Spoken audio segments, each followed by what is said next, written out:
tanda Yesus itu tidak ada akhir zaman ataupun bukan akhir zaman. Intinya kalau Yesus datang hari ini, maka yang menjadi akhir zaman hari ini, betul? Baca dulu nih. Demikian pula lah kelak kedatangan anak manusia. Iya, saya tahu. Kelak nanti kedatangan kedua kali. Iya, saya tahu. Kalau Yesus datang hari ini, maka hari ini kiamat. Kalau hari ini datang dia kiamat dong. Oke. Kalau yang datang untuk dunia ya, tapi semua melihat, melihat. Kalau dia datang 2000 tahun yang lalu, kapan kiamat?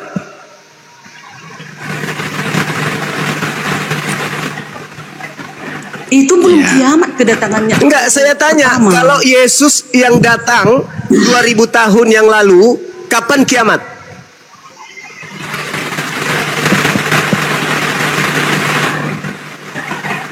Ya belum kan. Loh, tanda-tandanya belum. Enggak, maksud saya kalau Yesus dia datang dengan tanda itu 2000 tahun yang lalu, kejadian kiamatnya itu kapan? Ya waktu itu toh. Nah, sekarang tanda itu ada nggak datang 2000 tahun yang lalu? Belum ada. Nah, berarti yang datang siapa? Ya itu secara secara apa? Secara garambang. Kedatangan akhirnya pribadi. Lah, kalau secara dia pribadi. datang, saudara, kalau dia yang datang 2000 tahun yang lalu, maka 2000 tahun yang lalulah akhir zaman itu. Tapi karena dia bukan dia yang datang 2000 tahun yang lalu, maka tidak bisa disebut 2000 tahun yang lalu itu akhir zaman. Karena belum datang, bukan dia yang datang. Kata Yesus, tanda kedatanganku ya akhir zaman. Kalau aku datang 2000 tahun yang lalu, 2000 tahun lalu itulah akhir zaman. Tapi karena bukan aku yang datang 2000 tahun yang lalu, maka belum akhir zaman itu. Jadi yang datang selain daripada aku yang datang membawa tanda akhir zaman, itu bukan aku, jangan kamu percaya. Oke, mungkin sedikit ada yang kurang Bang Suma. Jadi Silakan. Kalau orang Kristen begini, kita percaya ada kedatangan kedua, ada menyatakan diri. Menyatakan diri ini misalnya nih, Yesus yang mengatakan aku akan mengasihi dia dan menyatakan diri kepadanya di Yohanes 14:21. Atau Yesus berkata 2-3 orang berkumpul dalam namaku, aku ada di tengah-tengah mereka. Jadi ada sesuatu yang disebut menyatakan diri, tapi bukan kedatangan kedua. Kedatangan kedua itu spesial peristiwanya. Dan tanda-tandanya misalnya pada waktu itu akan diserahkan. Pada waktu itu kamu akan diserahkan supaya disiksa dan kamu akan di-PN dan akan dibenci. Jadi ketika orang Kristen sudah mulai dibenci, diserahkan kepada orang, nah itu tanda-tanda pertama. Dan ada lagi juga tanda yang banyak orang akan, ya ini kalau berdasarkan Alkitab ya, di 24 itu yang ayat 10, banyak orang akan murtad dan mereka akan saling menyerahkan dan saling membenci. Banyak nabi palsu akan muncul dan menyesatkan banyak orang. Nah, jadi banyak tanda-tanda besar dulu baru kedatangan kedua. Sedangkan yang terjadi di Paulus itu adalah pernyataan diri. Bukan kedatangan kedua, begitu Bang. Jadi kalau Anda melihat ya di dalam pengajaran Yesus di Yohanes 3, barang siapa yang percaya, barang siapa mengasihi aku dan Bapa akan berada di dalam dia. Barang siapa tidak percaya, akan terjadi sebaliknya. Kan begitu? Nah, kemudian barang siapa yang percaya kepada anak, percaya kepada Bapa.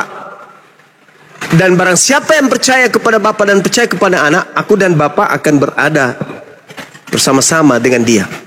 Aku bersama dengan dia. Pertanyaannya, apakah itu berarti Bapa juga ada di dalam murid-murid Yesus? Yes, wujudnya tidak, tapi ajarannya. Jadi yang dimaksud di dalam data yang saudara bawa, Yohanes 14:21 itu, ketika Yesus berkata bahwasanya siapa yang memegang perintahku dan melakukannya, dia mengasihi aku. Berarti yang dimaksud aku menyertai di situ adalah perintahku, menyertai mereka. Sama seperti pengakuan Yesus di dalam Yohanes 8:29, Bapa tidak membiarkan aku seorang diri, melainkan Bapa menyertai aku. Bukan berarti Bapa itu ada di dalam diri Yesus. Wujudnya, hakikatnya enggak. Tetapi yang menyertai Yesus adalah ajaran Bapa, firman Bapa yang datang kepada Yesus, yang senantiasa membuat Tuhan berkenan kepada Yesus. Yohanes 14 jelas nomor 21. Barang siapa memegang perintahku, perintah, maka aku akan bersama dengan dia. Perintah, ketika perintah Yesus tidak dipegang, perintah Yesus ditinggalkan, maka Yesus tidak ada di situ. Kalau ada orang yang menegakkan perintah-perintah Yesus, maka Yesus ada di situ. Itu maksudnya, bukan berarti Yesus datang, enggak. Jangan Anda anggap Yesus itu makhluk roh, seperti hantu, enggak. Jadi, nasihat Yesus dalam Matius 24 itu tolong sekali lagi dipahami dengan baik, jangan diplesetkan. Andai saja kata Yesus, ada orang berkata ada Yesus di sini, ada Yesus di sana, tanpa ada tanda-tanda, kata Yesus, jangan kamu percaya. Apa akibatnya kalau percaya? Ya ini jadi Kristen. Manusia jadi Tuhan, Tuhan jadi manusia, manusia mati terkutuk, Tuhan kemudian mati secara terkutuk, Tuhan kemudian menjadi tumbal. Segala macam tetebenge yang muncul setelah kalian percaya kepada Kristus yang datang kepada Paulus tersebut. Paulus membimbing kalian menjadi seperti ini. Apakah orang Yahudi percaya kepada Paulus? Tidak. Kenapa Kristen dan Yahudi berbeda? Ya karena Kristen ini dibimbing oleh penyesat itu. Apa buktinya? Kan Yesus mengatakan jangan kamu percaya. Orang Kristen percaya. Orang Yahudi percaya enggak? Enggak. Kalian yang percaya, silakan jadilah kalian Kristen. Orang Yahudi percaya enggak? Enggak. Makanya mereka enggak jadi Kristen. Kami pun enggak percaya ketika ada sosok mengaku akulah Yesus yang kau niaya. Kami umat Islam tidak percaya. Kenapa? Karena Yesus pun di dalam kitab saudara mengatakan bahwasanya jangan percaya kalau ada yang mengaku bertemu dengan aku. Sebab kalau aku yang datang, tanda-tanda akan menyertai. Matahari menjadi gelap, bulan tidak bercahaya, bintang berjatuhan, kuasa langit berguncang. Nampak aku di tengah langit, seluruh manusia meratap, seluruh manusia akan melihat aku. Apakah itu sudah terjadi? Belum terjadi. Kalau begitu, yang mengaku bertemu Yesus jangan kau percaya. Karena aku datang dengan tanda-tanda.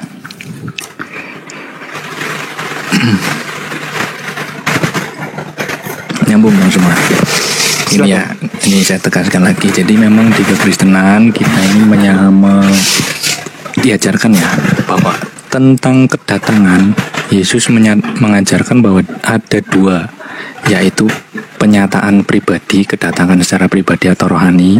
Itu kejadiannya dari dulu sampai sekarang, lewat doa, lewat ibadah, dan lewat Roh Kudus. Yang kedua adalah kedatangan kedua, itu di masa depan dan secara fisik, global atau apa ya istilahnya final lah. Nah untuk memperkuat itu tuh ya ada beberapa pernyataan Yesus juga. Misalnya nih pengajaran Yesus tentang penyataan dirinya yang terjadi setiap saat, setiap waktu. Misalnya di Matius 18:20. Sebab yang tadi saya baca, di mana 2 atau 3 orang berkumpul dalam namaku, di situ aku ada di tengah-tengah mereka. Ini pernyataan diri Yesus sendiri secara rohani. Kalau orang Kristen sekarang ya bimbingan Roh Kudus. Atau di Yohanes 14:21, aku akan mengasihi dia dan menyatakan diriku kepadanya. Ini bukan kenampakan fisik seperti yang ada di Matius, tapi kehadiran secara rohani melalui Roh Kudus. Yesus hadir saat misalnya orang Kristen berdoa, bersekutu atau menyembah, dan terjadinya berulang-ulang secara pribadi, termasuk apa yang dialami oleh Paulus ini disebut penyataan diri secara pribadi. Sedangkan yang Bang Suma maksud di Matius 24:30 itu kedatangan kedua. Dan teksnya juga jelas kok. Mereka berarti semua orang. Bukan pernyataan secara pribadi, semua orang, ini sifatnya global, akan melihat. Semua orang melihat anak manusia, jadi ada wujudnya. Anak manusia datang di atas awan-awan, dari awan-awan di langit dengan segala kuasa dan kemuliaannya. Dan ini Berbeda dengan yang tadi, kenampakan secara pribadi atau rohani, kalau yang di Matius terjadinya satu kali, yaitu di akhir zaman. Sifatnya universal, karena semua orang melihat. Dan ini ya, dari apa yang tadi saya sampaikan, mestinya sudah bisa membedakan. Ada dua yang diajarkan Yesus tentang kedatangannya. Kedatangannya secara pribadi, rohani, dan kedatangan yang kedua secara fisik, yaitu di akhir zaman. Begitu Bang Suma. Oke. Jadi kami umat Islam, atau janganlah umat Islam, saudara, ketika Anda mengingat kedua orang tua Anda menghadirkan mereka. Ketika Anda mengingat seseorang, Anda menghadirkan orang tersebut. Bukan berarti orang tua Anda datang kepada Anda dalam bentuk roh. Bukan. Tetapi Anda sedang menghadirkan beliau dalam benak saudara. Inilah yang diterangkan kemudian oleh Matius 18 nomor 20. Anda memaknai seakan-akan yang datang itu Yesus dalam bentuk roh. Kagak. Yang dimaksud Matius 18:20 di situ, itu adalah firman, perkataan, ajaran Yesus. Sebab di mana 2 orang 3 orang berkumpul dalam namaku, maksudnya dalam ajaranku, emos, anoma, ajaranku, perkataan yang mengatasnamakan diriku, maka di situ ada aku. Di situ aku ada di tengah-tengah mereka. Bukan berarti dia datang dalam bentuk sosok roh. Bukan itu yang dimaksud. Kalau Anda ingin kemudian mengatakan Matius 18 nomor 20 sama yang dialami oleh Paulus, tolong sekarang juga Anda ke lapangan. Aku ingin lihat. Tolong hadirkan Yesus di situ dalam bentuk cahaya.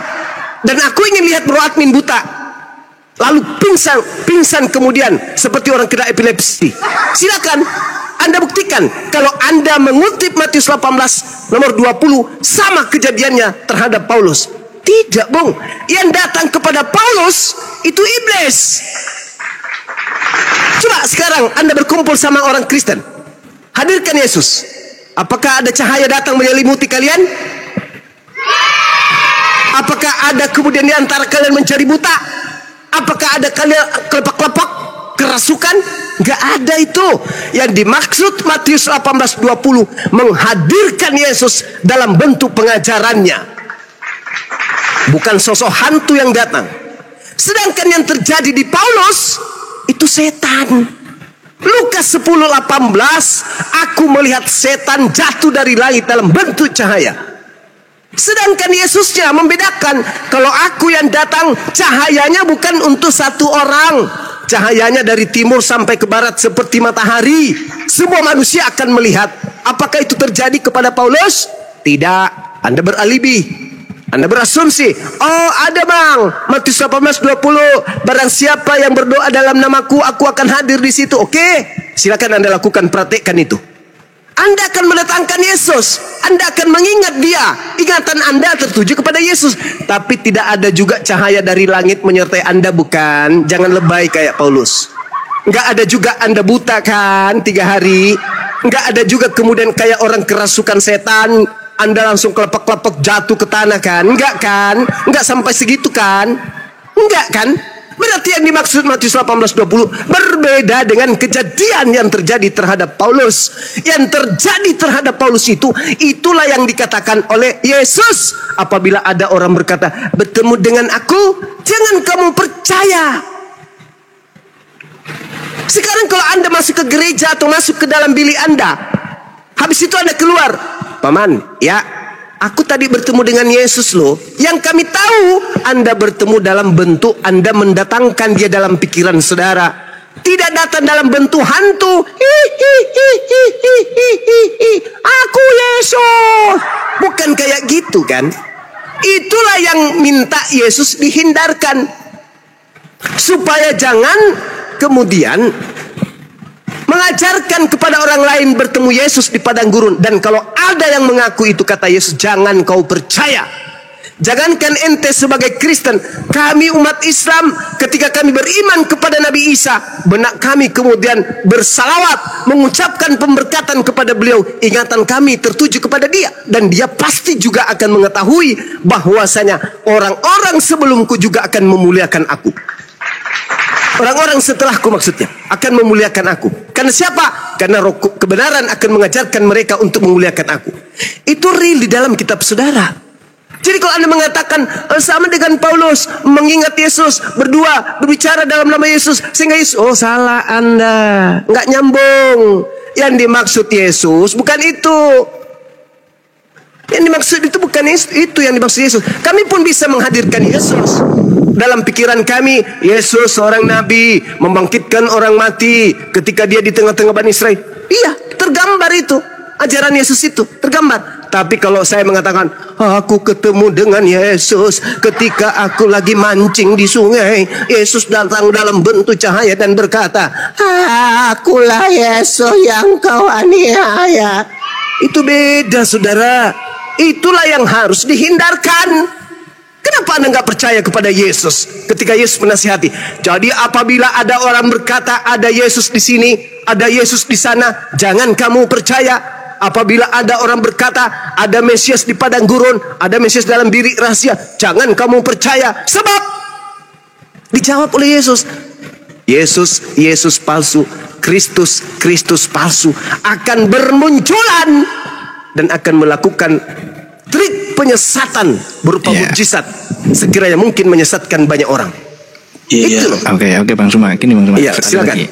Ya enggak apa-apa lah, memang yang diajarkan di kekristenan itu begitu, kedatangannya ada dua. Nah sekarang saya mau membuktikan pernyataan Bang Suma. Bang tadi mengatakan, Yesus kan mengatakan pada waktu itu jika orang berkata kepada kamu, lihat Mesias ada di sini atau Mesias ada di sana, jangan kamu percaya. Itu perintah Yesus, dan saya yakin itu juga menurut Bang Suma perintah Nabi Isa. Nah pertanyaan saya, bagaimana kemudian Bang Suma misalnya begini, mohon maaf nih karena Bang Suma juga Muslim ya. Di Muslim kan juga diajarkan bahwa Nabi Muhammad bertemu di langit kedua. Bagaimana Bang Suma kemudian malah bisa percaya begitu? Padahal perintahnya jelas. Pada waktu itu jika orang berkata kepada kamu, lihat Mesias ada di sini, Mesias ada di sana, jangan kamu percaya. Bagaimana Bang Suma kemudian bisa percaya? Silakan. Oke. Sebenarnya begini saudara bro admin, kalau Anda pernah belajar tentang Bible, mengikuti saya yang belajar Bible, Matius 24 nomor 23 itu tidak ada kata lihat di situ, Bung. Itu penambahan Lembaga Bible Indonesia. Sedangkan kalau Anda melihat aslinya, di situ hanya tertulis pada waktu itu jika ada orang berkata kepada kamu, Mesias ada di sini, Mesias ada di sana, jangan kamu percaya. Nah, sekarang kamu di situ siapa? Kan Yesus ditanya oleh orang-orang Farisi yang ada di Bukit Zaitun. Apakah orang-orang Farisi, apakah murid-murid Yesus yang ada di Bukit Zaitun datang kepada Nabi Muhammad? Atau Nabi Muhammad datang kepada mereka yang hidup di abad pertama di Bukit Zaitun? Jadi nggak nyambung. Yesus sedang menasehati muridnya Bani Israel. Jangan kemana-mana kawan. Yesus sedang ditanya oleh manusia yang hidup abad pertama. Bagaimana mungkin Nabi Muhammad datang ke sono bertanya, mengatakan kepada orang yang ada di Bukit Zaitun itu, murid Yesus, iya paman, aku bertemu dengan gurumu di langit kedua loh. Oh ya? Tidak masuk. Bukan itu yang dimaksud Yesus. Yesus ditanya sama orang Farisi, sama murid-muridnya di Bukit Zaitun, guru apa tanda kedatanganmu? Mendengarkan itu Yesus langsung bilang apa? Waspada. Tuh, langsung diminta murid pertama, angkatan pertama di abad pertama di tahun 30 sampai 33 langsung di blokade oleh Yesus. Waspada. Kalian harus waspada kepada penyesat yang datang kepadamu. Penyesat yang datang kepadamu. Nabiku Nabi Muhammad tidak pernah datang kepada orang-orang yang ada di Bukit Zaitun. Terlalu jauh. Anda harus bertanya, siapa oknum di luar murid Yesus yang datang kepada mereka mengaku bertemu dengan guru mereka? Paulus. Kenapa nggak nyambung? Di situ sudah sangat jelas.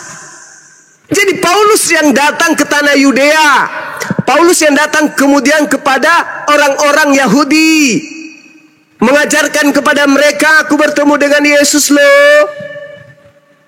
Murid-murid Yesus tidak percaya karena terlanjur sakit hati dianiaya.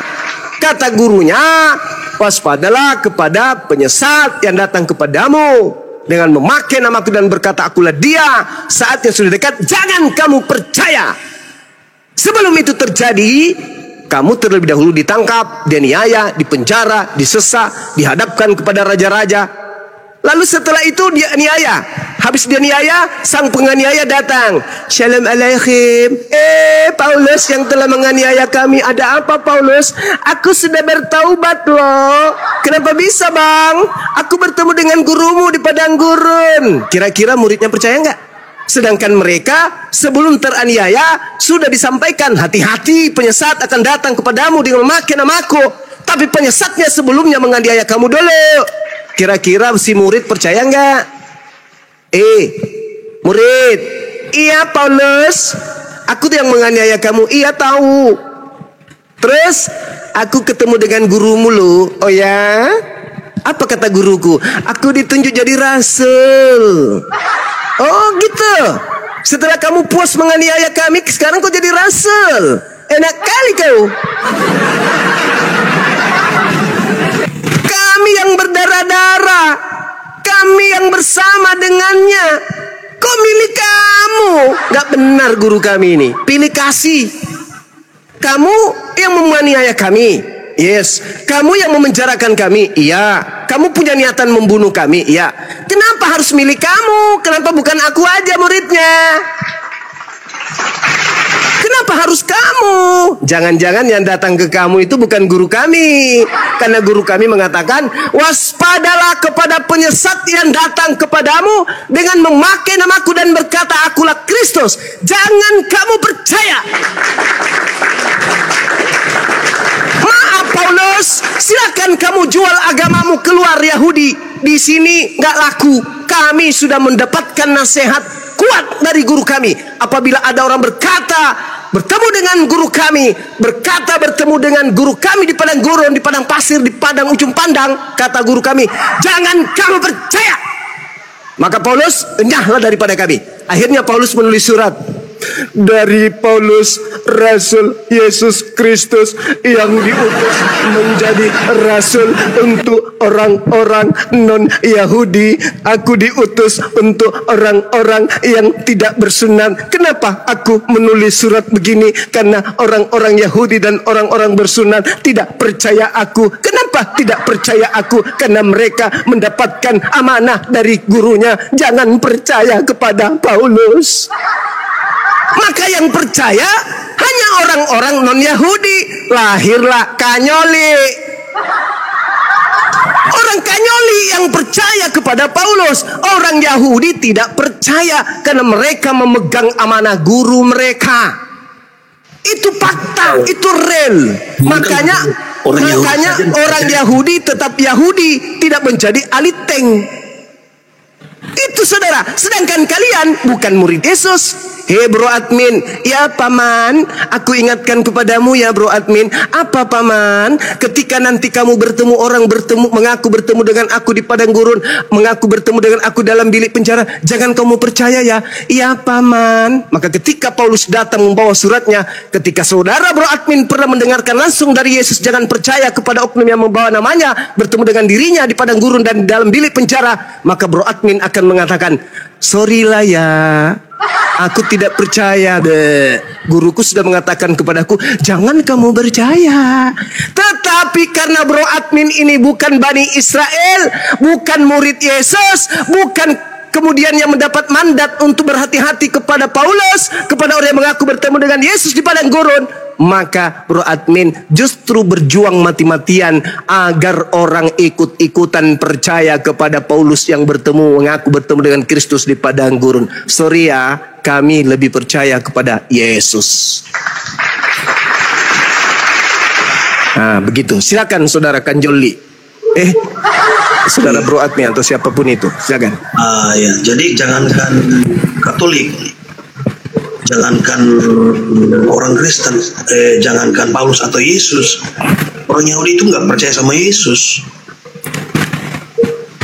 nggak mengakui Yesus sama sekali, orang Yahudi. Jadi kalau penilaian saya, coba kita lihat dari buahnya aja. Kalau memang dia penyesat, Paulusnya ini, kita lihat aja dari buahnya. Dan silakan di-compare. Atau Bang Suma belum baca kisah lengkap tentang Paulus, Saulus setelah dia bertobat. Apa buahnya pengajar palsu kata Yesus, Bang? Saya enggak baca aja apa, silakan di-compare apa dari segi humanis, dari segi sosial. Ya, bagaimana mungkin orang mau percaya kalau tidak kemudian dia menempelkan kejahatannya dengan kebaikan? Orang bisa terperdaya dengan kebaikan-kebaikan yang dia lakukan demi untuk melancarkan aksi.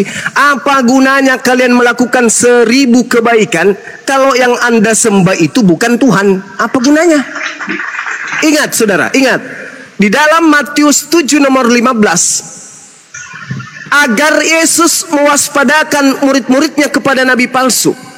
Dan nabi palsu itu bisa dilihat dari buahnya, bisa dilihat dari pengikutnya, bisa dilihat dari ajarannya. Apa buah dari pengajaran nabi palsu?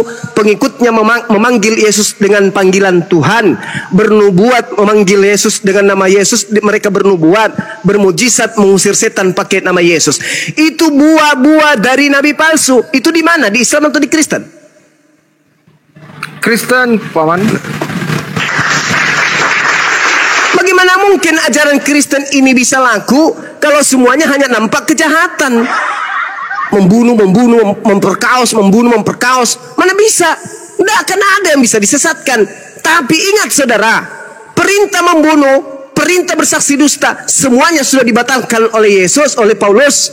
Lalu Paulus membentuk ajaran baru. Sekarang kalau Tuhan mengatakan, jangan ada ilah lain di hadapanku, atau jangan itu, jangan kau membunuh, kata Tuhan. Lalu Paulus membatalkan perintah itu. Perintah dalam Taurat dibatalkan Paulus. Di dalam Efesus 2 nomor 15, dengan matinya Yesus, segala perintah dalam hukum Taurat dibatalkan. Lalu Paulus bikin perintah baru, jangan kau membunuh. Orang Kristen mentaati tidak membunuh, ikut Tuhan atau ikut Paulus? Ikut Paulus. Sama-sama bagus. Perintahnya jangan membunuh. Sama-sama bagus. Tapi Kristen tidak membunuh bukan karena taat kepada Tuhan, tapi taat kepada Paulus. Tuhan Bani Israel mengatakan jangan membunuh. Batal. Batal. Tidak ada lagi kau perintahmu. Sudah, stop. Dengan matinya Yesus di atas salib, perintahmu batal. Sekarang saya menggantikan kau bikin perintah baru. Kata Paulus, jangan kalian membunuh. Itu perintah baru tuh. Isinya sama, tapi yang memerintahkan beda. Satu perintah Bapa udah dibatalkan, pasang badan dia. Hei, kalian, jangan membunuh. Berdasarkan apa? Berdasarkan kasih. Kasih apa? Yesus mati untuk kita. Maka jangan kalian membunuh. Akhirnya apa yang terjadi? Kristen taat kepada siapa? Kepada Paulus. Iblislah yang menjadi bapakmu dan kamu mau melakukan keinginan-keinginan bapakmu tersebut. Dia adalah pembunuh manusia pada awal mula. Dan apabila ia berkata, dia tidak berkata dengan kebenaran, dia tidak berkata dengan firman Tuhan, melainkan atas dirinya sendiri. Sekarang orang Kristen menjadi baik, mengasihi, tidak membunuh katanya, membantu orang lain, menolong orang lain, mendoakan musuhnya. Itu perintah siapa? Perintah Tuhan atau perintah Paulus? Perintah Paulus. Bagus memang, tapi itu bukan firman Tuhan lagi. Firman Tuhannya dibatalkan dulu. Habis itu dia berdiri sebagai pengganti. Jangan kau membunuh ya, jangan kau begini ya, jangan kau begini ya. Dan Kristen mentaati itu. Artinya apa? Dengan kata lain, Kristen telah mentaati nabinya si Kristus palsu tersebut. Anda melihat Kristen baik menurut Anda. Menurut Anda. Dan kalau Kristen tidak baik, yang nampak hanya keburukan. Siapa yang mau tersesat dengan itu? Gak ada. Tidak ada yang mau ikut tersesat.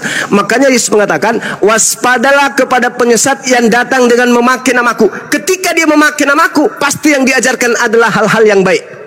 Jangan begini, jangan begono, jangan begini, jangan begono. Tapi itu adalah obat. Ada hal yang ingin dia jual si penyesat itu. Apa? Mengkudeta Tuhan. Tuhan jadi pensiun. Yang dilantik menjadi Tuhan aku. Nanti ada Tuhan bernama Yesus Kristus yang akan dijualnya.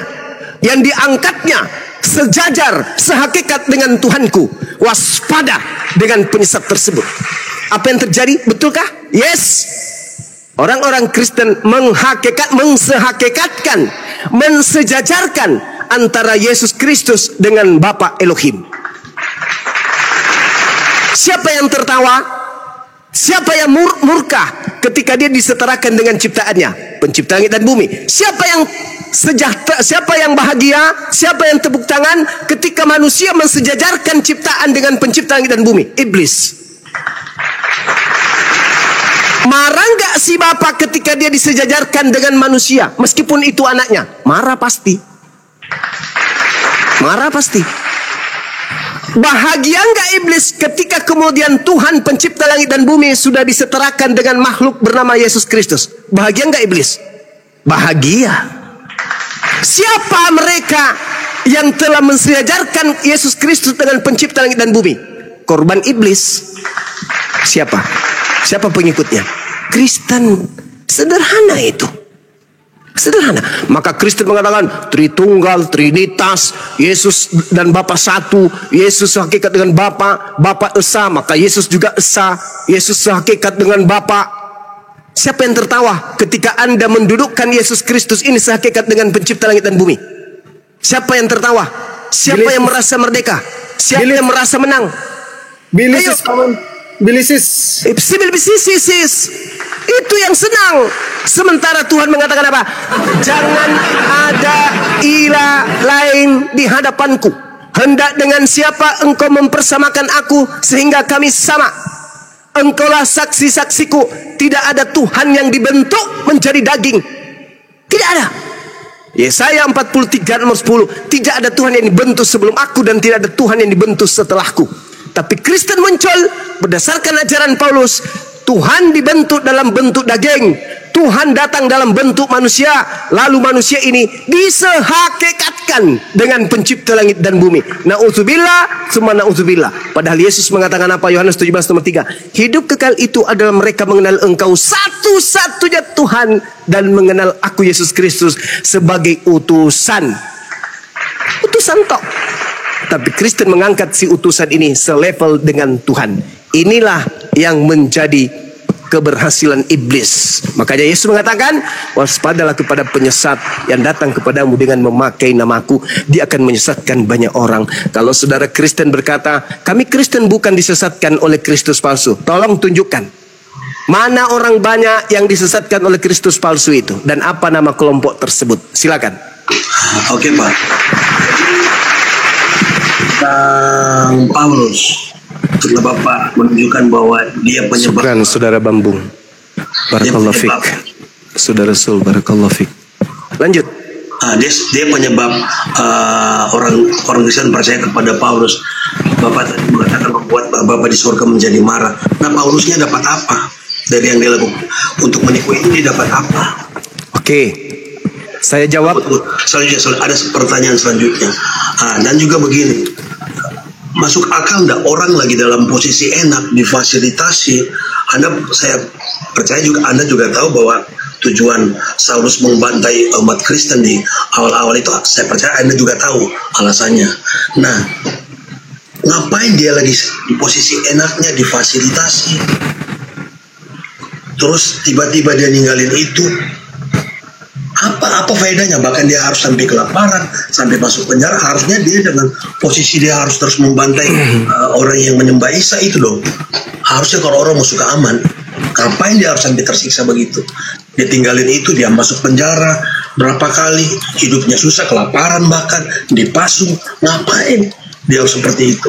Dan buahnya tuh secara, saya sudah jelaskan sebelumnya tadi bahwa dia pengajarannya lebih baik secara sosial. Itu loh. Oke, saya jawab. Oke, silakan. Oke, Anda bertanya, apa manfaatnya bagi dia? Bagaimana dengan iblis? Apa manfaatnya bagi iblis? Tak ada. Iblis rela menerima neraka kekal demi untuk menyesatkan. Begitu juga dengan Paulus. Mazmur 58 nomor 3 Anda baca. Sejak di dalam rahim orang fasik itu menyimpang. Sejak dalam kandungan pendusta-pendusta itu telah sesat. Dari dalam kandungan pendusta itu sudah sesat. Paulus mengaku dalam Galatia 1, aku dipilih dari sejak dalam kandungan. Dipilih sebagai apa? Sedangkan Mazmur 53, 58, penyesat itu sudah dipilih dari sejak dalam kandungan. Nah, sekarang pertanyaan saya, Paulus ini dipilih dari sejak dalam kandungan katanya dalam Galatia 1 nomor 15. Dipilih sebagai apa? Kalau dia dipilih sebagai orang benar, maka tidak mungkin dia melakukan aksi-aksi pembunuhan, penangkapan, pengutukan dan seterusnya. Pasti dia akan tampil sebagai wakil Yesus, orang yang hidup mati bersama dengan Yesus dari pembantaian orang-orang Yahudi dan Romawi. Faktanya? Enggak. Jadi Paulus ini yang benar yang mana? Baca Kejadian 49 nomor 27. Kejadian 49, Yakub meramalkan seluruh anak-anaknya. Bagaimana Yakub menceritakan Nat, bagaimana Yakub menceritakan Yehuda, bagaimana Yakub menceritakan Yusuf, bagaimana Yakub membicarakan tentang Benyamin. Apa kata Yakub ketika sampai kepada anaknya Benyamin? Benyamin, sini duduk kamu nak. Bapak mau mengingatkan kamu dan menasihati kamu dan menceritakan kepadamu seperti apa laku keturunanmu kelak. Apa kata Yakub? Engkau wahai Benyamin, lakumu seperti serigala. Keturunanmu kelak berlaku seperti serigala. Pada waktu pagi merampas, pada sore hari membagi-bagikan hasil rampasannya. Paulus di dalam Filipi 3 nomor 5 dengan bangganya dia mengatakan apa? Aku adalah orang Yahudi dari keturunan Farisi, dari Benyamin. Dari Benyamin, dari Farisi. Tuhan mengatakan di dalam Kejadian 49 tadi, Yakub mendapat wahyu, mendapat ilham, mendapat penglihatan. Yakub berbicara, keturunan Benyamin akan berlaku seperti serigala, merampok lalu membagi-bagikan hasil jarahan. Yang terjadi, Paulus keturunan Benyamin merampok Taurat, membagi-bagikan kepada pasukan-pasukannya. Merampok Yesus, membagi-bagikan kepada orang-orangnya, yaitu orang Roma, orang Yunani, orang Kristen. Ini fakta real kalau Anda berbicara mengenai Paulus. Yang ketiga, kalau ada seorang nabi, pemimpi yang mengaku menerima firman, mengaku melihat penglihatan, berbicara mengenai aku tapi bukan aku yang mengatakan itu kepadanya, maka nabi itu harus mati. Di mana itu tertulis? Ulangan 18, 19 sampai nomor 20. Apabila ada seorang nabi yang terlalu berani berbicara mengatasnamakan aku, apa yang tidak aku firmankan kepadanya, maka nabi itu harus mati dan dilenyapkan dari sebangsanya. Jadi jangan heran kalau Paulus itu mati digorok. Karena dia nabi. Di mana Paulus disebut nabi? Kisah Para Rasul 13 nomor 1. Dan ada beberapa nabi dan pengajar di Antioquia. Salah satunya adalah Nabi Saulus laknatullah alaih. Itulah yang mengajarkan, kemudian hasil rampasannya diambil. Dia merampas dari Yahudi lalu dibagi-bagikan kepada Roma. Diangkatlah dia menjadi paus di sana. Menjadi Romo pertama. Itulah dia. Maaf Salma, dia tidak mengenai orang Yahudi. Justru dia membantu orang Yahudi untuk membantai Kristen. Sebenarnya kalau Anda tahu tentang kisahnya. Hei, saudara, jangan kotori mulut Anda dengan sesuatu kebohongan. Enggak, silakan Anda baca Alkitab kalau gitu. Paulus tidak pernah membantai Kristen. Astaga. Astaga. Hei, yang dibantai oleh Paulus adalah Yudaism. Astaga. murid-murid Yesus yang dibantai oleh Paulus. Ya benar. Nah, sedangkan yang disebut Kristen itu adalah pengikut Paulus mula-mula yang ada di Antioquia, Turki. Oke, baik. Jadi kita jangan ambil ini tentang suku atau apa. Coba kita ikut story-nya, penjelasan tentang story-nya. Oke, yang disebut Kristen pertama kali, apakah yang tinggal di Yerusalem, di tanah Yudea, di Galilea, murid Yesus, atau yang ada di Turki, Antioquia? Yang mana? Kisah Para Rasul 1. Kisah Para Rasul 11 nomor 26. Setahun lamanya mereka tinggal di Antioquia, Turki, bersama-sama dengan Paulus. Di sanalah pertama kali murid-murid disebut Kristen. Mana? Di mana murid Yesus disebut Kristen? Di mana? Tapi Anda bilang di situ belum ada Paulus. Paulus ketika di Antioquia, ketika kemudian Yesus memiliki murid, di situ tidak ada Paulus. Paulus ini bukan murid yang dipilih. Yohanes 6 nomor 70. Bukankah aku yang memilih engkau yang 12? Paulus tidak pernah dipilih. Sedangkan ketika Anda berkata Paulus menganiaya Kristen, itu kebohongan. Itu kebohongan. Yang dianiaya oleh Paulus adalah Yudaism, pengikut Yesus yang ibadah di sinagoge, di Miqdas, Baitullah mereka beribadah. Mereka kurban hewan, mereka bersunat, mereka menyembah kepada satu Tuhan, tauhid. Mereka mengkitabkan kitab Tanakh, mereka tidak merasulkan Paulus. Itu murid Yesus. Sedangkan yang disebut Kristen berbeda. Anda baca Kisah Para Rasul 24 nomor 5. Paulus ini adalah penyakit sampar yang telah menyesatkan orang-orang Yahudi di dunia beradab, dan dia adalah tokoh dari agama Kristen. Jadi awalnya pengikut Paulus yang pertama kali disebut Kristen di Antioquia, Turki. Dialah yang disebut Kristen pertama kali. Ingat saudara, Paulus mengaku di dalam Galatia 2 suratnya nomor 8. Apa kata Paulus? Aku diutus kepada orang-orang yang tidak bersunat. Berarti bukan di Yahudi.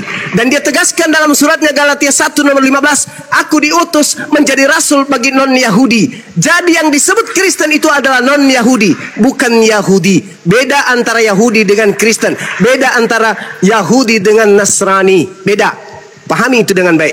Jadi yang disebut Kristen murni 100% pengikut Paulus setelah Paulus bertemu dengan sosok Kristus yang terkutuk di atas salib. Jangan Anda samakan antara pengikut Yesus dengan pengikut Paulus. Pengikut Paulus adalah Kristen, sedangkan pengikut Yesus adalah Yudaism. Beda itu, Bang. Tapi masalahnya Pak, Yudaism itu tidak percaya Yesus. Yes, tidak percaya kalau Yesus itu adalah Mesias. Iya benar. Sedangkan murid yang dari awal itu percaya bahwa Yesus itu adalah Mesias. Makanya karena Saulus ini dari golongan orang-orang Yudaisme, yaitu orang-orang Farisi, pakar-pakar agama di dalam golongan mereka, maka Saulus ini disuruh untuk membantai mereka. Itu loh story-nya. Kalau saya bohong, Bapak baca aja story-nya di Alkitab loh. Ini saya berasumsi lewat Alkitab. Orang Yahudi tidak percaya Yesus itu adalah Kristus. Betul. Oke. Orang Kristen percaya Yesus itu Tuhan. Benar. Untuk yang begitu pun dengan murid-muridnya di awal. Itu alasannya sampai harus bertindak. Story-nya memang begitu, Pak. Apakah sama antara Tuhan dengan Kristus? Kristus itu Tuhan dong. Ini Kristus itu bahasa Yunani Kristos, sedangkan bahasa Ibrani-nya adalah Mesias. Mesias itu bukan Tuhan.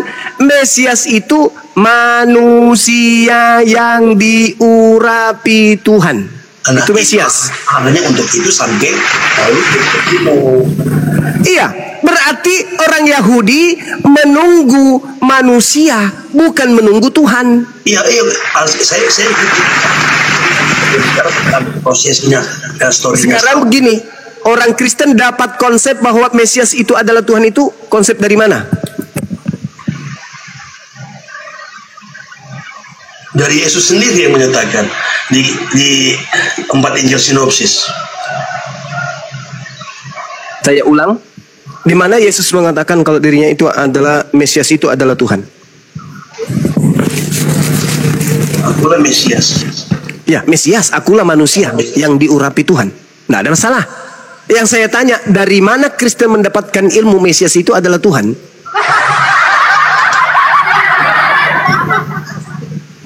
Wah, yang saya pelajari cuma dari 4 Injil itu, Pak. Nah, itu dia makanya. Makanya Yesus berkata, waspadalah kepada penyesat yang datang kepadamu. Ini akibatnya. Anda berbicara.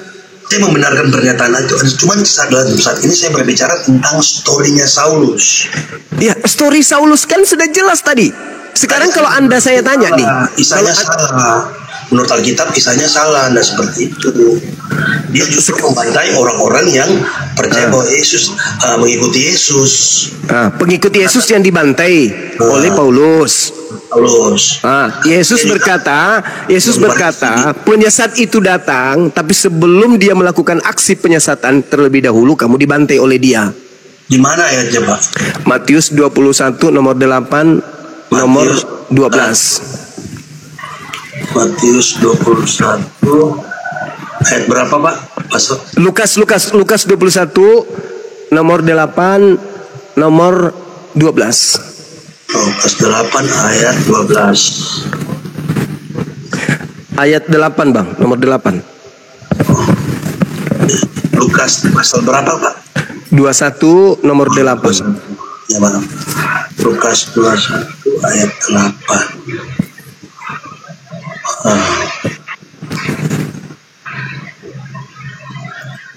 Oke. Saya bacakan boleh, Pak, ya? Boleh, silakan. Oke, permisi. Berisi nasihat dari Yesus kepada murid-muridnya untuk berhati-hati dan jangan sampai disesatkan oleh orang-orang yang akan datang dengan namanya, mengklaim diri mereka sebagai Mesias dan menyatakan bahwa saatnya sudah dekat. Eksplisit sekali loh ini, Pak. Ya. Waspadalah supaya kamu jangan disesatkan sebab banyak orang akan datang dengan memakai namaku. Namaku siapa? Yesus. Dan berkata akulah dia. Dia siapa? Mesias. Ya. Saatnya sudah dekat. Jangan kamu mengikuti. Murid-murid diminta mengikuti atau jangan mengikuti? Jangan mengikuti. Lalu dikatakan, tetapi sebelum semua itu terjadi, kamu akan ditangkap dan dianiaya. Kamu akan nomor 12-nya. Oh, ayat 12. Oh ya, maaf. Tetapi sebelum semuanya itu, kamu akan ditangkap dan dianiaya. Kamu akan diserahkan ke rumah-rumah ibadat dan penjara-penjara. Artinya antara penyesat antara Yesus menasehatkan kepada muridnya dan masa antara muridnya dianiaya. Di situ Yesus menerangkan penyesat itu akan datang setelah murid-muridnya kemudian teraniaya. Pelakunya siapa? Yang melakukan penganiayaan terhadap murid Yesus. Artinya ketika Yesus berkata waspadalah supaya kamu jangan disesatkan, berarti murid ini akan disesatkan. Namun sebelum kamu disesatkan, terlebih dahulu kamu itu dianiaya. Setelah kamu dianiaya, kamu disesatkan. Pertanyaan saya, siapa yang menganiaya murid Yesus dan siapa yang datang kepada murid Yesus ngaku-ngaku kemudian sebagai utusan Kristus? Silakan. Nah, tadi yang untuk kali ini sudah disampaikan oleh kedua rekan saya sebelumnya. Ini berbicara tentang akhir zaman, Pak. Akhir zaman berarti menurut saudara murid-murid Yesus yang hidup di abad pertama masih hidup sampai akhir zaman? Konteksnya itu tentang nubuatan. Loh, ini bukan nubuatan. Murid-murid bertanya kepada Yesus. Kata muridnya, Guru, bila manakah itu terjadi dan apakah tandanya kalau itu akan terjadi? Apa tandanya? Tandanya kamu dipenjara, kamu ditangkap, kamu dianiaya. Setelah itu penyesatnya datang. Kok jadi akhir zaman jadinya? Yesus sendiri mengatakan waktunya sudah dekat. Jangan kamu mengikuti mereka. Kenapa akhir zaman? Maksud Anda akan datang orang ngaku-ngaku Yesus lagi. Hehehe, aku Yesus.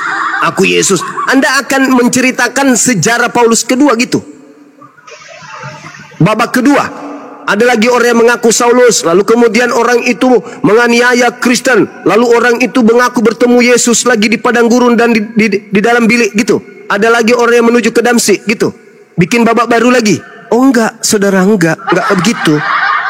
Yesus diceritakan oleh Lukas berdasarkan hasil penyelidikan Lukas. Yesus berpesan kepada muridnya yang bertanya, "Guru, apa tandanya itu terjadi dan apa tanda kalau itu bakal terjadi? Bila manakah itu terjadi dan apa tandanya?"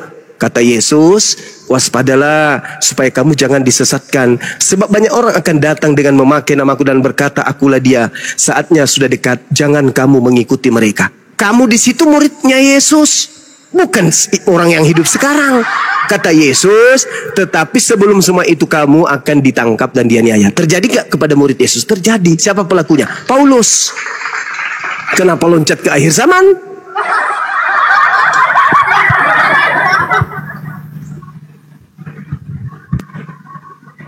Itu saudara. Jadi coba kita pakai akal sehat kita. Kita gunakan kemudian kemampuan kita untuk menelaah isi Bible. Kalau Al-Quran jelas, itu sudah final Al-Quran. Kalian adalah orang-orang yang disesatkan oleh iblis. Itu Al-Quran saya yang mengatakan. Untuk informasi itu terima kasih Pak. Iya, silakan.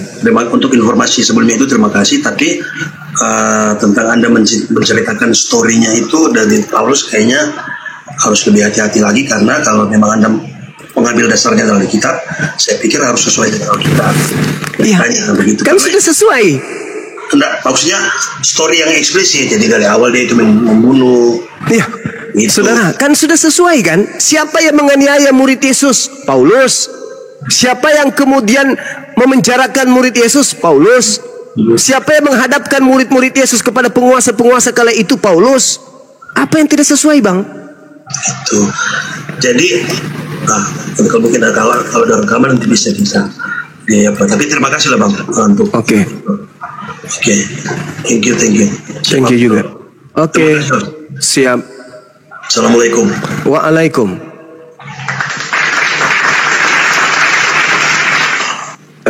Silakan sahabat yang lain, saya ibadah sejenak.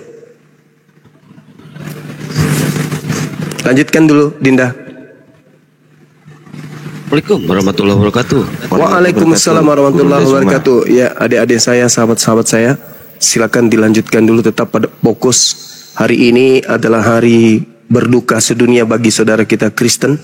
Tolong dihibur mereka dengan pengabaran-pengabaran yang benar. Hibur mereka, ya, karena mereka lagi berduka, Tuhan mereka mengalami kematian. Silakan.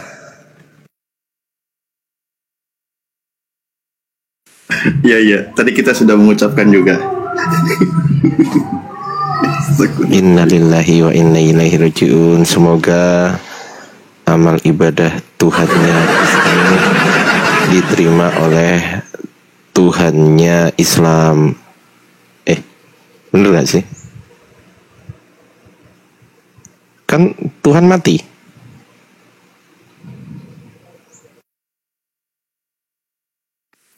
Oh, mana tadi lawannya itu? Ini tersisa bro admin ini. Assalamualaikum Akang dan Ardi. Waalaikumsalam Ustaz. Waalaikumsalam warahmatullahi wabarakatuh. Bang Ardi, assalamualaikum. Pak Peta semuanya, Bang Andi. Assalamualaikum Kang Gian Santang. Jadi sekarang lagi memperingati hari berduka ya? Ya, betul Akang. Wah, si bro admin cepat lo mualaf bro admin. Ya, ini aku salam dilema dulu tadi ya. jawabannya. Aku salam dulu ke Ya. Bang Pandi. Bang Pandi, assalamualaikum. Waalaikumsalam warahmatullahi wabarakatuh. Ustazah Ardiansa Arif. Ustazah. Lanjut. Aja, emang dua natur. Ngarang aja enggak. Kan buat perempuan gimana? Ini bro admin. Bro admin, coba bro admin kita kembali lagi. Ya, Bro. gimana Bang? Ya tanggapin itu tadi perdiskusian. Fokus Udah kewaspadaan sih itu. kan tadi udah banyak juga sih. Ya yang jelas maksudnya memang berbeda Oke. kan ajarannya kan begitu. Oke, baik, berbeda ajaran. Nah, saya coba kembali, saya tadi sempat teringat ada beberapa keterangan di dalam kitab Anda, Bro Admin. Jadi, bahwa pernyataan-pernyataanmu, Yesus datang bertemu itu bisa terbantahkan berdasarkan dalil yang tertulis di dalam kitab Anda. Contoh ya, saya ada yang tertulis di, ini pernah kita bahas juga, KPR 3 nomor 21, maaf. Apa di situ tertulis? Kristus itu harus tinggal di surga, tinggal di langit, ya kan? Sampai waktu pemulihan segala sesuatu. Yesus setelah dia terangkat ke langit, dia memang harus tinggal di langit. Dia tidak naik turun, bro. Dan sampai waktunya nanti dia akan datang lagi. Bahkan di situ dikatakan kan, sampai waktu pemulihan segala sesuatu. Jadi setelah Yesus terangkat ke langit, kitab Anda mengabarkan Yesus memang harus tinggal di langit sampai waktu pemulihan segala sesuatu. Nah, artinya di situ, Bro Admin, yang sering datang, yang sering turun di situ bukan Yesus. Itulah yang Yesus katakan, waspada dan hati-hati, yang ketika orang mengaku bertemu dengan Yesus, kapan dia berpesan? Sebelum dia terangkat ke langit. Coba, pahami isi ayat kita, Bung.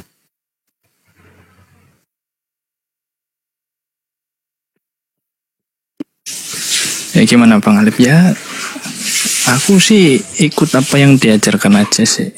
Oke, baik. Berdasarkan yang tertulis di dalam kitabmu, bahwa ketika Yesus terangkat ke langit, dia harus tinggal di langit, betul? Ya, betul.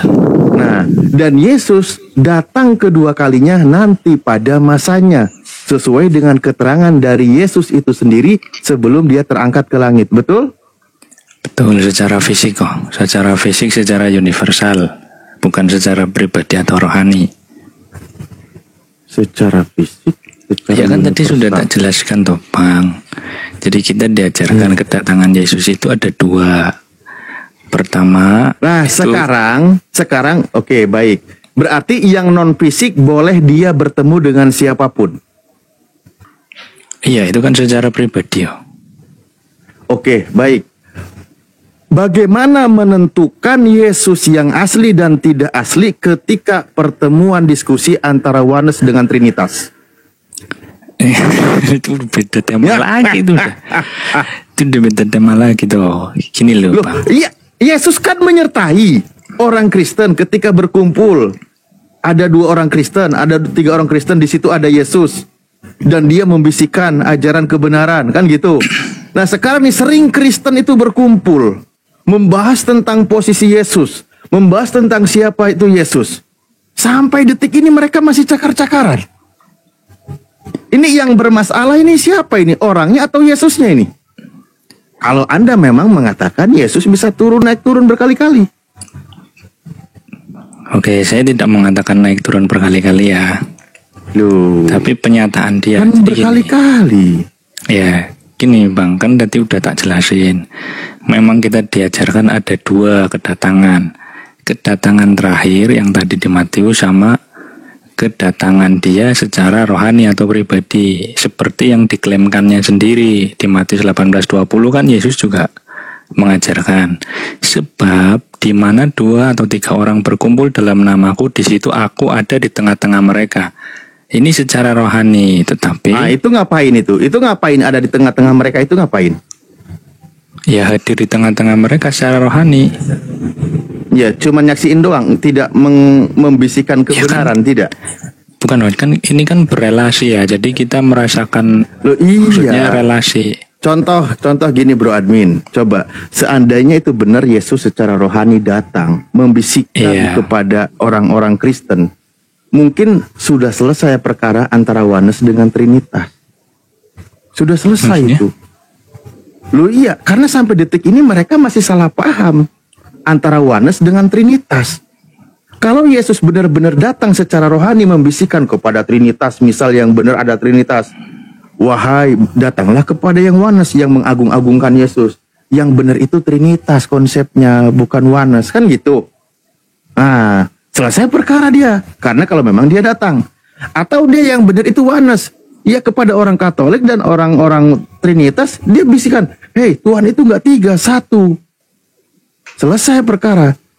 Kalau memang benar-benar dia datang secara rohani, dia membisikkan ajaran kebenaran kepada Kristen.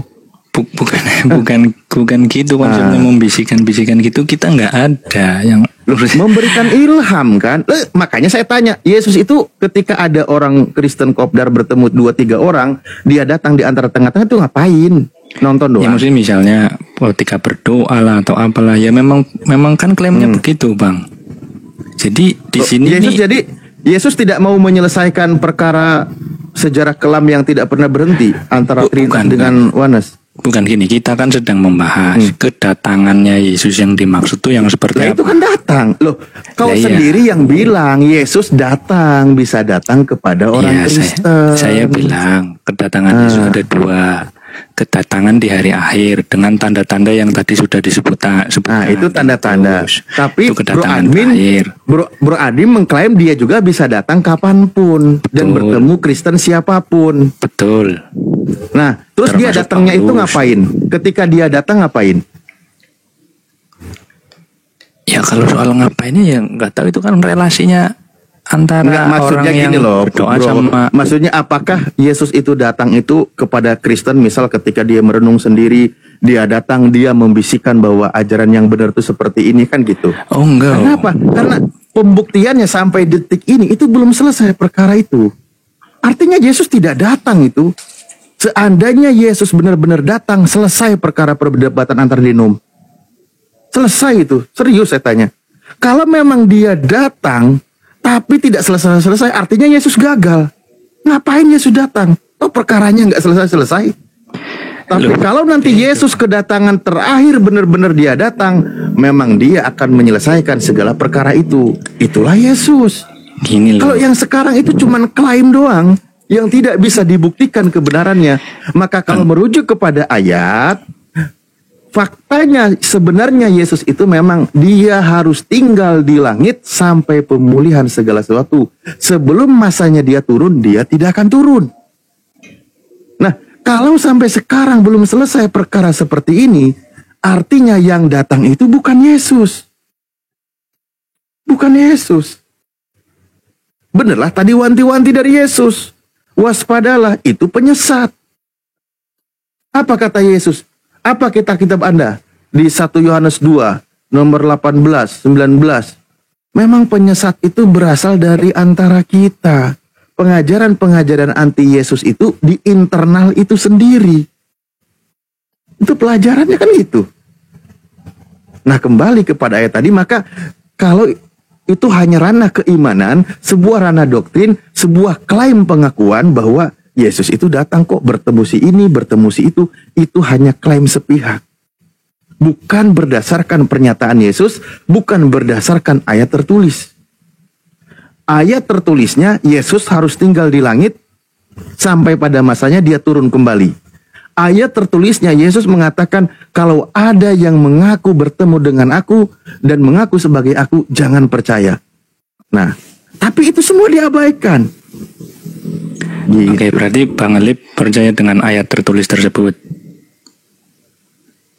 Saya mengajak Bro Admin kembali kepada isi kitab Anda yang Anda imani. Lah iya, nah bukan mengajak begini, percaya saya harus mengimani kitab Anda. Bukan itu konteksnya. Iya, saya tahu maksudnya gini. Kan katanya yang tertulis demikian. Jadi yang datang itu bukan Yesus ya. Dari tadi sudah saya jawab. Di Kristen kita diajarkan, bahkan klaimnya Yesus sendiri, bahwa ada 2 jenis kedatangan. Kedatangan secara fisik. Mereka melihat anak manusia itu secara fisik. Dikatakan mereka berarti semua orang melihat dari langit-langit. Gitu loh, itu kedatangan yang kedua. Nah, kedatangan yang satu lagi itu secara pribadi. Oke, nubuatan Yesus itu Yesus. Sebentar, Pak. Oke. Ya, jadi ada 2. Itu udah paham tadi. Oke, itu penjelasanmu kan. Ya, nah kemudian berdasarkan nubuatan Yesus itu dia berkaitan kedatangan secara fisik atau non fisik? Kemudian jenengan yang menyatakan bahwa ada tertulisnya itu Yesus harus ada di langit. Jadi yang tidak sesuai dengan teks itu disebut menyesatkan begitu. Makanya saya bertanya, apakah berarti Bang Alip menyatakan bahwa yang tertulis yang tidak sesuai dengan yang tertulis itu adalah penyesat? Kalaupun iya, justru kita lebih percaya dengan apa yang dikatakan Paulus, kan begitu? Apa? Karena Paulus tidak sama sekali bertentangan dengan apa yang dialami oleh Yesus, termasuk peristiwanya yang sedang kita peringati pada hari ini. Begitu. Bro admin, nubuatan yang diucapkan oleh Yesus itu apakah harus berbentuk fisik atau juga non fisik? Ada dua yang tadi tentang akhir yang zaman Yesus itu nanti katakan fisik. jangan percaya itu, yang Yesus katakan jangan percaya itu berkaitan fisik atau non fisik? Itu fisik, kan itu di Matius berapa itu coba? Matius 24 tadi. Melihat Yesus ada di sana, ada di sini, jangan percaya. Oke, walaupun sebenarnya ayatnya tidak menyebut, tapi itu Anda arahnya seperti itu. Nah, nubuatan yang diwanti-wanti oleh Yesus kepada murid Yesus itu perlu ada pembuktian, betul? Iya, ini kan cerita tentang masa depan atau eskatologi toh. Lah iya, nubuatan yang diucapkan oleh Yesus artinya itu sesuatu peristiwa yang akan terjadi. Kalau tidak dibuktikan maka Yesus bohong. Nah, sekarang perlu ada pembuktian siapa yang mengaku bertemu dengan Yesus. Ya banyak orang tahu, termasuk cerita Paulus, termasuk Paulus sendiri kan begitu. Nah, kembali lagi ke situ kan. Nah, kembali lagi ke situ. Oke, artinya itu memenuhi nubuatan Yesus. Nanti akan ada orang yang mengaku bertemu dengan Yesus dan pesan Yesus jangan percaya. Oke. Selesailah, berarti oknum itulah sasarannya.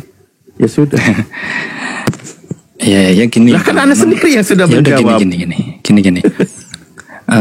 Kalau dikatakan kemudian itu bukan Yesus dan artinya itu adalah kebalikan dari Yesus atau misalkan iblis, ya kita nggak menerima juga. Kenapa? Karena seandainya pun itu iblis, kenapa justru malah apa yang diajarkan kepada Paulus itu sejalan dengan apa yang ada di Injil Sinoptik? Nah, seharusnya kalau iblis itu kan bertentangan ya. Oke, baik.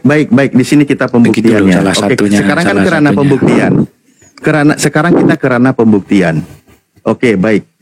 Ajaran Paulus dengan ajaran Yesus. Kan gitu. Pembuktian nih. Atau ajaran Elohim. Coba.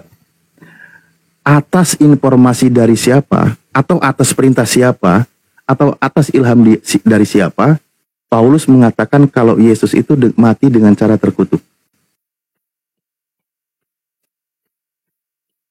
Ya berdasarkan pengetahuannya, tahu kan dia dulunya orang Farisi ya, pengajar lah orang-orang. Pengetahuan Paulus. Saya tanya sekarang, apakah Sang Elohim, Sang Bapa dan Yesus menghendaki kalau Yesus itu mati terkutuk dan dikutuk? Ya memang menghendaki wafat sih, memang menghendaki peristiwa itu. Kalau soal wafat, masalah wafat is oke lah. Saya siapapun akan berhak untuk mati, manusia kan gitu. Yang jadi masalah adalah contoh, jikalau Elohim adalah Bapakmu, kamu akan mengasihi aku. Berarti kan kata Yesus bahwa kalau kamu bertuhan yang benar, Yesus itu dikasihi. Betul. Itu ajaran Yesus. Nah sekarang, kenapa Paulus tiba-tiba mengajarkan kalau Yesus itu manusia yang mati dengan terkutuk? Iya, karena memang bertentangan atau tidak dengan ajaran Yesus? Loh tidak dong. Paulus kan sedang menegaskan di dalam pengajaran yang dia dapat semasa Farisi, orang yang tergantung di tiang kayu itu adalah orang yang terkutuk. Sehingga Yesus menjadi terkutuk oleh karena kita, kan begitu.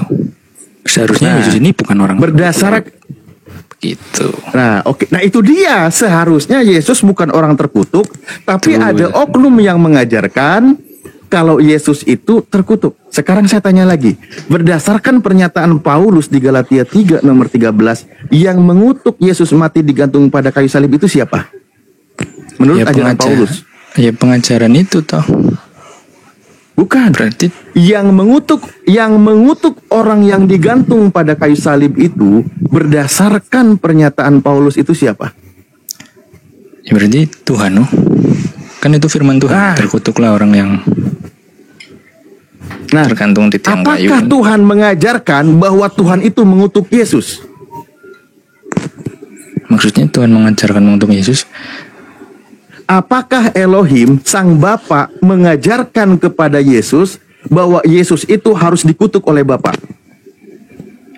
Ya nggak ada sih yang berbunyi seperti itu. Cuma Ya nggak ada. Artinya bertentangan di sini. Sudah sangat jelas. Bukan bertentangan bang, memang harus dialami seperti itu. Karena gini ya, kan Anda hukumnya setuju? dulu. Anda setuju kalau Yesus itu dikutuk oleh Bapa? Ya kan ada alurnya, hukumnya dulu keluar. Terkutuklah orang yang tergantung di tiang Anda kayu. setuju? Berdasarkan iya, pernyataan gimana? Paulus, Anda setuju kalau Yesus dikutuk oleh Bapa? Iya, menerima kutuk. Kok menerima kutuk? Yesus dikutuk oleh Bapa, Anda setuju? Iya, ya gimana, memang seperti itu alurnya. Nah, itu ajaran Paulus, betul? Ya itu para murid juga sama. Keyakinannya sama. Tidak, itu yang kan yang tertulis sama. pernyataan Paulus. Itu kan. yang tertulis pernyataan Paulus. Nah, Iya. Anda setuju dengan pernyataan Paulus bahwa Yesus mati di kayu salib itu dikutuk oleh Bapa. Tapi gini. ajaran Yesus dan ajaran Tuhannya Yesus, kata Tuhan, lihatlah, itulah hamba-Ku yang Kupilih, yang Kukasihi, yang kepadanya jiwaku berkenan. Yesus hamba yang dikasihi, yang dipilih oleh Tuhan, yang kepadanya jiwanya berkenan. Tuhan tidak mengutuk Yesus berdasarkan catatan di dalam Matius 12 nomor 18. Di dalam KPR 4 nomor 30 ke atas juga Yesus disebut sebagai hamba yang kudus, hamba yang suci. Dia sebagai hamba Tuhan. Nah, Yesus sendiri pun mengatakan di Yohanes 8, jikalau Elohim adalah Bapakmu, kamu akan mengasihi aku. Berarti di situ Sang Bapa itu mengasihi Yesus. Nah, itu ajaran Yesus. Sekarang ajaran Paulus mengatakan justru Bapa itulah yang mengutuk Yesus dengan cara mati Yesus di kayu salib. Ini bertentangan, bro. Gini. Coba sih. Jadi Paulus itu